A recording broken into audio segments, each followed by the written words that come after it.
Sud Radio, le coup de cœur des libraires. Valérie Expert, Gérard Collard. Bonjour Gérard. Bonjour Valérie. Je voulais vous remercier. Je voulais vous remercier parce que la semaine dernière, vous nous avez parlé d'un livre qui s'appelle La correspondante aux éditions de la Table Ronde de Virginia Evans. Et je me suis régalée, je me suis plongée dedans. Alors c'est très beau, la couverture est très jolie avec ces petits oiseaux. Et puis ce rabat, je trouve que le travail d'édition est très réussi avec un rabat qui rappelle celui d'une enveloppe. Ouais. Et donc c'est l'histoire de cette femme qui a 73 ans, qui a été greffière, qui a travaillé auprès d'un juge. Et qui envoie des lettres. Alors elle envoie des lettres à tout le monde, à son club de jardinage, à ses auteurs préférés, à son frère, ouais. à ses auteurs préférés, à Joan Didion, etc. Et à travers ces lettres, eh bien c'est le portrait de cette femme, alors qui a un franc-parler, qui elle rentre dedans. Elle rentre dedans. Ses enfants habitent loin. Elle dit sont ingrats. Enfin, c'est un petit bijou d'écriture. C'est d'une subtilité incroyable. C'est aussi d'une comment je pourrais dire d'un visionnaire sur la société. Et puis en plus, derrière cette femme qui a l'air comme ça, rentre dedans, dure et tout, en fait, il faut dire qu'elle est menacée. Hein, donc il y a un secret. Donc ça. en plus, il y a un petit suspense parce qu'au travers des lettres, qu'est-ce que c'est que ces lettres ? Il y a quelqu'un qui lui envoie des lettres de menaces, d'insultes, en disant j'irai cracher sur votre tombe. Elle ne sait pas qui c'est. Et derrière cette femme qui est très dure comme ça, en fait, on sent qu'elle est très sensible. Il s'est passé quelque chose dans sa vie aussi. C'est pas elle se carapace comme ça, mais derrière l'armure, elle est comme les autres. Et alors c'est le talent de cette femme, de cet écrivain, c'est-à-dire que en plus elle a un style. Moi, j'ai la traduction, elle est parfaite. On peut se retrouver tous dans ce bouquin. Alors moi, c'est ce que je dis. Si j'avais 4 ou 5 bouquins à lire cette année, ça fait partie franchement des incontournables. Moi, ça fait partie des romans qui illuminent une vie de libraire. On s'en souvient. Je sais que cette femme, je m'en souviendrai absolument tout le temps parce que j'ai été fasciné par ça. Elle prend cher, CHIR, pardon, à travers ses lettres et vous la voyez, vous l'imaginez. Et c'est là aussi un livre. En plus, la forme est très très originale de ces lettres qui sont envoyées. Mais comme je dis, ne paniquez pas parce qu'il y a souvent quand on parle roman épistolaire, lettres, c'est pas pour moi. Mais en fait, vous oubliez complètement parce qu'il y a énormément d'humour, énormément d'ironie, et puis le fait que ça alterne avec des lettres très courtes. Là, il y en a. Elle a son voisin qui est d'origine allemande, que tout le monde voudrait qu'elle se marie avec lui. Il lui offre des chocolats. Et par exemple, il y a une lettre, 27 décembre 2013. Cher Monsieur Lubeck, merci pour les biscuits. Bonne et heureuse année. Cordialement, Sibylle Van Antwerp. Et puis les réflexions sur sa fille qui veut la placer. Ça, c'est un bijou. Cette lettre est sur la fille qui veut placer sa mère et tout. Qui lui dit la maison est quand même grande pour toi. On a pensé que ce serait bien. Non, mais d'où elle s'intéresse à moi. Franchement, c'est vraiment, si on pouvait, on vous dirait rembourser si ça vous plaît pas. L'auteur s'appelle Virginia Evans. Le titre, c'est La correspondante. Et c'est aux éditions de la Table Ronde, collection Quai Voltaire. C'est un des événements de l'année. C'est Quai Voltaire, pardon. C'est effectivement Quai Voltaire. Et encore une fois, on peut féliciter l'éditrice qui a fait un boulot colossal. Et la traduction de Leila Colombier, il faut citer les traducteurs qui font ce boulot phénoménal. Il faut dire que Table Ronde et Quai Voltaire, ils ont l'habitude de faire paraître des textes de qualité qui, il faut aller les chercher, quoi. Mais c'est vraiment, allez-y si vous voyez sur les tables de vos libraires des éditions Quai Voltaire, vous y allez, ou Table Ronde, parce que c'est des petits bijoux dont on parle pas forcément beaucoup et qui, quand on tombe là-dessus, on est réjoui, quoi. Mais c'est des maisons d'édition, vous savez, c'est un peu comme Philippe Ray, vous êtes à peu près sûr de tomber sur des bons textes, et on a eu le plaisir, et vous et moi, de rencontrer Alice Zéon, qui est l'éditrice. Et c'est vrai que c'est quelqu'un d'habité, d'investi. C'est des vrais éditeurs.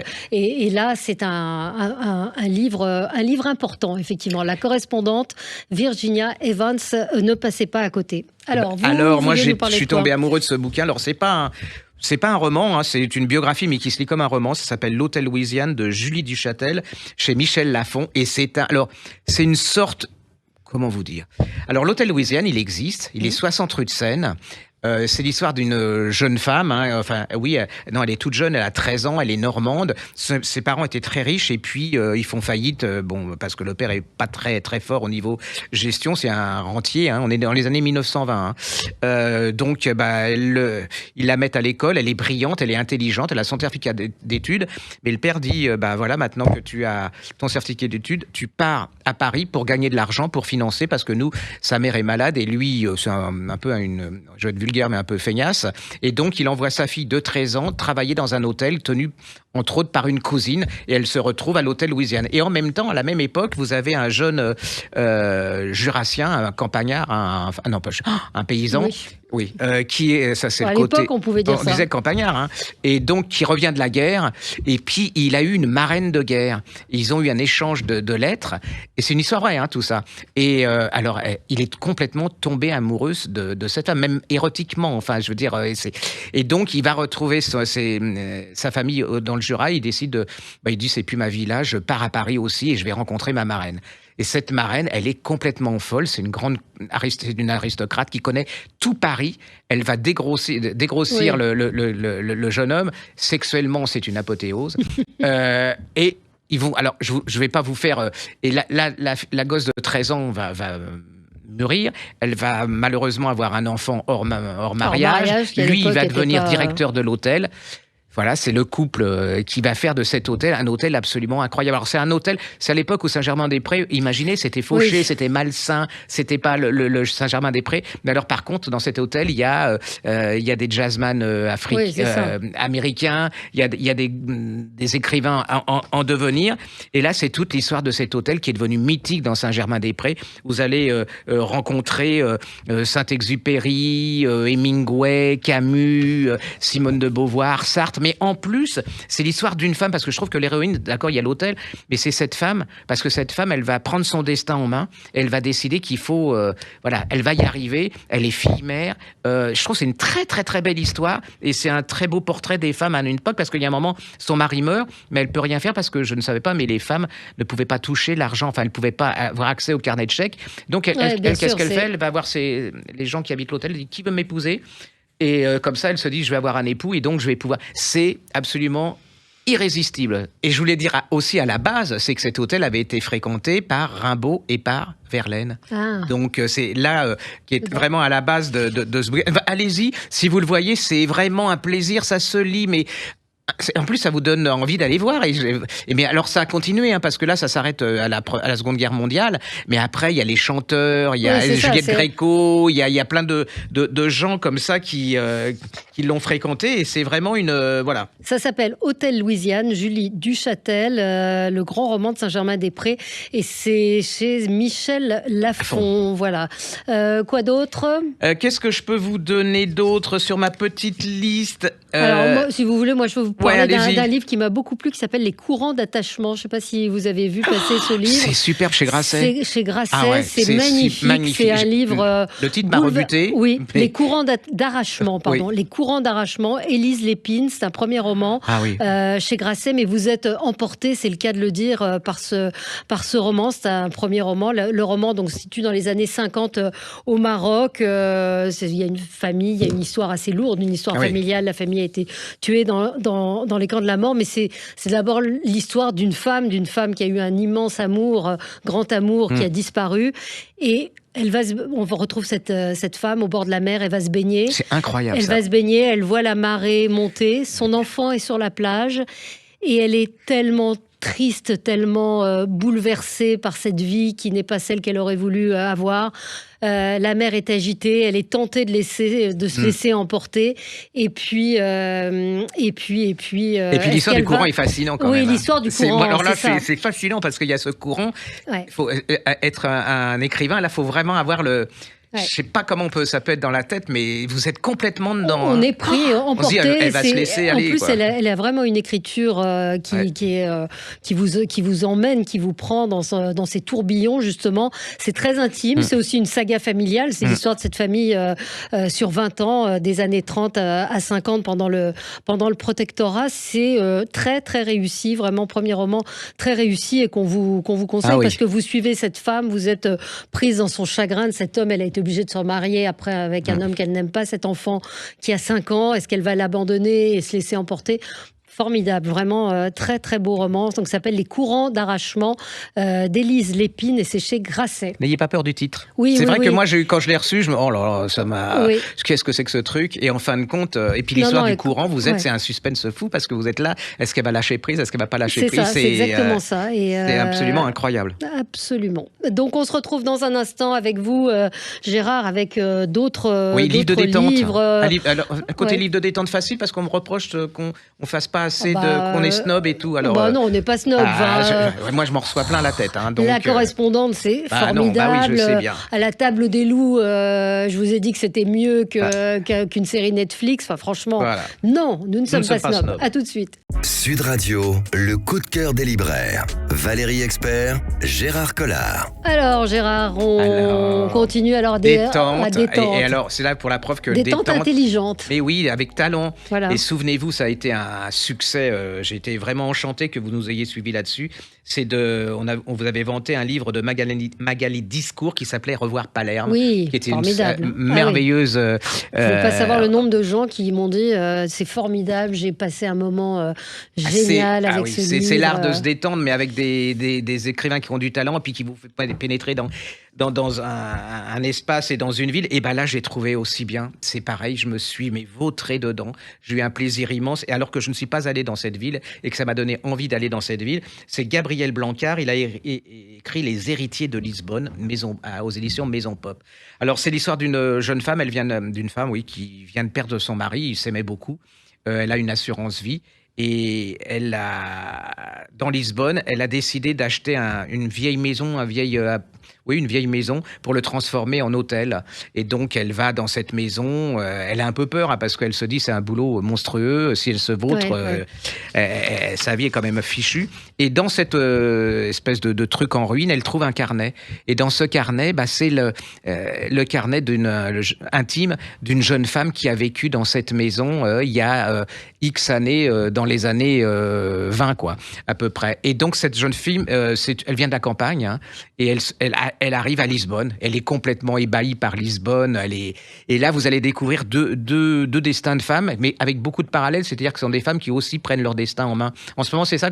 Je trouve que dans la littérature, on se rend compte qu'on avait plutôt jusque-là. C'est-à-dire que les hommes faisaient l'histoire, puis que les femmes suivaient le destin des hommes. Et puis c'était pas ça du tout. L'éclairage qui est mis sur ces femmes. Et donc, vous avez cette jeune femme du début de siècle, alors qui se balade dans Lisbonne. Vous avez cet appartement, cette maison qui appartient à des grands bourgeois.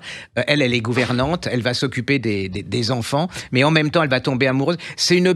Vous êtes complètement dedans. C'est un suspense parce que vous dites qu'est-ce que va devenir cette jeune femme et est-ce que l'hôtel ça va marcher. Et puis c'est surtout, alors je connais pas Lisbonne, mais vous savez il y a des carreaux de faïence bleus, on les voit. Elle tombe amoureuse d'un jeune homme qui est ouvrier mais qui a beaucoup de talent et qui aussi pose ses carreaux. Elle va alors dans les cabarets où on chantait le fado. Mais vous y êtes? Je me suis dit, il faut que j'y aille parce que elle fait monter les gens, il fait monter sa fiancée en haut d'une colline et on voit tout Lisbonne. Et puis il y a aussi un portrait politique de cette époque, c'est-à-dire que c'est une royauté, mais les républicains arrivent. Il faut pas. Enfin, il y a tout un truc. Il y a à la fois de la détente, une vraie intrigue et puis un talent de raconteur d'histoire. C'est vraiment. Et si vous avez aimé Revoir Palerme. Vous posez pas la question, vous prenez Les Héritiers de Lisbonne et vous allez être amoureux autant que le précédent livre. Alors un livre, là on est moins dans la détente, mais c'est un sujet important et d'actualité. C'est une avocate qui a écrit un livre qui s'appelle Avant la peine chez Flammarion et elle aborde le sujet de la zone grise dans les relations sexuelles. C'est un sujet qui avait été évoqué par Karine Thuil ou avec Vanessa Springora, c'est-à-dire le consentement parfois les femmes qui acceptent de coucher mais qui ne sont pas réellement consentantes. Alors elle est avocate et ce livre, d'abord elle a une écriture là aussi extrêmement précise. Il n'y a pas un mot de trop. Et elle explique, elle cherche à comprendre. Ça se passe dans un hôpital. Et elle dit, l'auteur, j'ai lu des interviews où elle explique que entre la justice, une cour et un hôpital, il y a parfois des points communs. Donc ça commence avec l'histoire de deux médecins qui s'entendent super bien. Et puis va se passer des choses par entre eux, mais le fait que l'un est nommé et pas l'autre.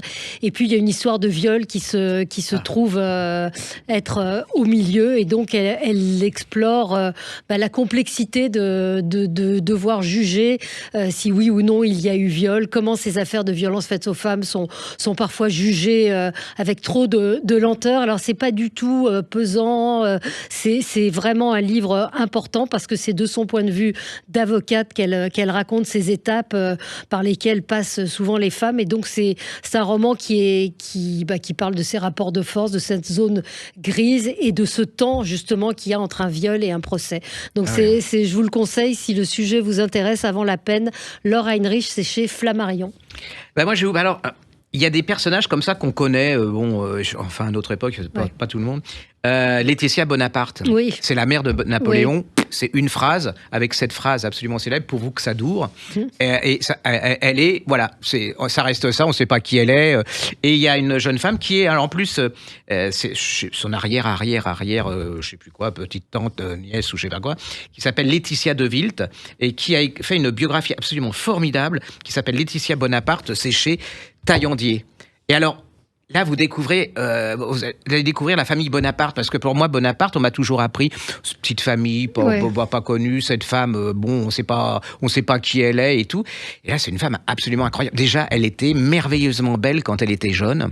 Les Bonaparte n'étaient pas une toute petite famille corse, mais c'était une famille très très importante qui a vécu l'histoire, qui a eu de l'importance dans la famille, dans l'histoire corse. En plus, le début est absolument génial parce que moi je connaissais rien du tout à l'histoire de la Corse. Et là, vous redécouvrez simplement qui était Paoli. Je savais pas que les Génois avaient envahi la Corse, que les Français sont arrivés. Enfin, c'est voilà tout. Et vous découvrez le mariage de cette femme avec Charles Bonaparte, qui est un type absolument aussi incroyable. Ouais. Et elle va avoir, mais je sais pas si vous imaginez, 13 enfants, dont il y a des morts là-dedans. Alors, c'est vrai que la relation à la mort n'était pas la même. Cette femme qui, alors, elle est veuve. Elle a eu Joseph, roi d'Espagne, Louis, roi de Hollande, Pauline, duchesse de Guastalia, Elisa, princesse de Luc et de Piombino. Bref, ils ont la reine de Naples, Caroline. C'est incroyable. Elle est veuve à 36 ans. Et donc, elle doit prendre le destin de cette famille en main, même si Napoléon dira à Sainte-Hélène qu'il n'aurait pas été Napoléon s'il n'y avait pas eu cette femme. Et puis, elle a un recul. Parce que ça, c'est incroyable, parce qu'on voit les neuneux actuellement qui ont un peu de pouvoir et qui se prennent pour Napoléon. Et elle a tous ces gens qui sont ses enfants, qui sont rois, reines. Elle a le plus vieux, là, enfin, pas le plus vieux, mais qui est empereur. Elle a un recul sur l'histoire. C'est qu'elle essaye de les sécuriser tous, et jusqu'à la fin, elle aura un recul absolument. C'est une femme incroyable. Alors, je dois dire. Et elle a travaillé comment? Vous savez, elle a été dans les archives. Oui, absolument. Et puis, comme elle fait partie de la famille, je pense que. Elle est historienne et vice-présidente de l'Institut Napoléon et descendante de Laetitia Bonaparte. Donc, Laetitia de Witt avait effectivement tout loisir. Et vous dites pas, c'est ennuyeux, hein, vous êtes dedans. C'est vraiment, c'est une saga. C'est l'histoire d'une femme. Et puis alors, ça change un peu parce que souvent, les biographies, on ressasse, enfin, on nous la Xème sur Henri IV, la Xème sur... Et là, c'est vraiment la redécouverte d'une femme. Et puis, ça la remet à son niveau. Enfin, vraiment, à sa juste valeur. Allez-y, c'est un vrai roman d'aventure humaine. Et puis, ça réhabilite... c'est toujours le... découvrir derrière chaque grand homme, certaines femmes. Laetitia Bonaparte et l'auteur s'appelle Laetitia de Witt et c'est aux éditions Taillandier. Cécile Chabot, alors elle avait publié des romans qu'on a beaucoup aimés. Là, elle revient à ses premières amours. Elle est prof, elle est enseignante. Elle avait eu beaucoup de succès. Elle a été l'une des premières à écrire sur son métier. Enfin, il y a eu beaucoup de livres, mais elle a une plume différente. Elle a une humanité, une sensibilité. On en parlait avant l'émission. C'est vrai que ce sont des gens qui ont un dévouement et qui croient à leur métier. Ouais. Et ce livre est dans ce marasme. Et souvent, les livres des enseignants en ce moment, c'est oh là là, on n'en peut plus, etc. Elle raconte les difficultés, ça se lit très bien parce que ce sont des très courts chapitres, c'est vraiment une sorte de journal au quotidien de son boulot, et elle raconte surtout l'histoire de Hassan, ce petit garçon qui a eu son brevet, Hassan qui était arrivé et qui ne savait ni lire ni écrire, passionné d'histoire de France. Donc c'est voilà, elle dit l'éducation nationale, oui, elle n'est pas parfaite, oui, il y a des ratés, elle en raconte certains, mais il y a des miracles et rien que pour ça, il faut continuer. Donc c'est voilà, c'est sa journée, c'est son boulot. C'est l'engagement d'une enseignante, c'est passionnant. Ça s'appelle Prof, cours et miracles aux éditions L'Archipel. Cécile Chabot, on vous le conseille bien évidemment. Regardez ça, montrez les images, c'est absolument fabuleux. Alors c'est écrit en japonais Makiko, enfin la couverture. Oui, c'est pas écrit en japonais. Toyofuku, c'est chez Kilin. Alors c'est l'histoire de deux chats.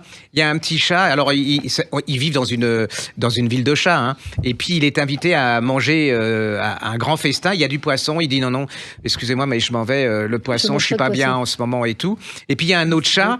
En fait, il adore le poisson, mais comme ami, c'est-à-dire qu'il a un aquarium et tout. Et il y a un autre chat, lui, c'est les oiseaux. Donc quand on l'invite à manger des oiseaux, mais les deux, ils disent rien parce qu'ils se disent on va être considérés comme des nuls, comme des trucs. Et ils vont se rencontrer, ils vont raconter leurs différences. C'est magnifique, franchement. C'est très très délicat. Et c'est vraiment sur l'amitié, les différences. Et puis la douceur, c'est comme des doudous, les images. Vous pouvez lire ça. Et elle en a écrit un autre qui est absolument fabuleux aussi. Ne passez pas à côté de ça. C'est vraiment une petite merveille au niveau album pour enfants.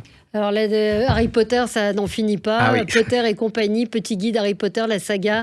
Et donc, voilà, c'est décliné pour des plus jeunes enfants sous forme, qui sont les frères Ron.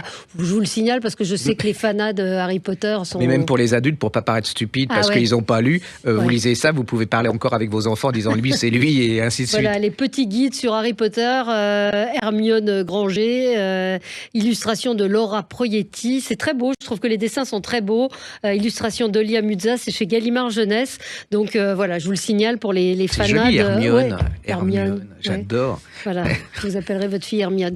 Merci Gérard, on se retrouve la semaine prochaine avec d'autres lectures. Sud Radio, le coup de cœur des libraires. Valérie Expert, Gérard Collard.